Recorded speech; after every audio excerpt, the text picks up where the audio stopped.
இந்த தீபாவளிக்கு ஒரு ஸ்பெஷலான ஸ்வீட். இதுக்கப்புறம் நீங்கள் இதை கடையில் வாங்கவே மாட்டீங்க. ஒரு சூப்பரான பட்டன் பாதுஷா எப்படி செய்யுதுன்னு பார்க்கலாம்.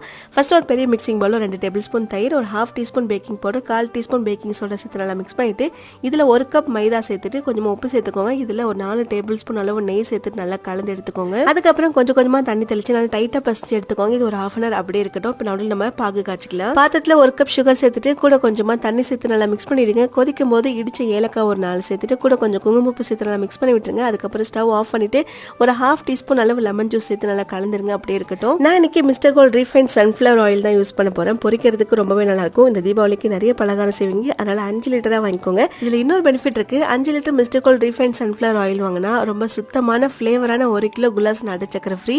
ஸோ இந்த தீபாவளி ஆஃபரை மிஸ் பண்ணிடாதீங்க. இப்போ நம்ம ரெடி பண்ண மாவுல இருந்து குட்டி குட்டியா உருட்டி எடுத்து சென்டரா ஒரு பஞ்ச் கொடுத்து எடுத்துக்கோங்க. இதே மாதிரி எல்லா மாவுமே ரெடி பண்ணிடலாம். எண்ணெய் கொஞ்சம் லைட்டா சூடானதுமே நம்ம ரெடி பண்ண பாதுஷா எல்லாத்தையுமே இதுல கொட்டிட்டு அதுக்கப்புறம் அப்படியே நல்லா பொரிச்சு எடுத்துங்க. செவந்து வர வரைக்கும் கரெக்டா மீடியம் ஃப்ளேம்ல பொரிச்சு எடுத்தா தான் உள்ளேயும் எல்லாமே ஈவனா ஒரே கலர்ல வரும். அதுக்கப்புறம் எடுத்து ஜீரால போட்டு நல்லா ஊற வச்சு சாப்பிட்டீங்கன்னா செம்மையா இருக்கும்.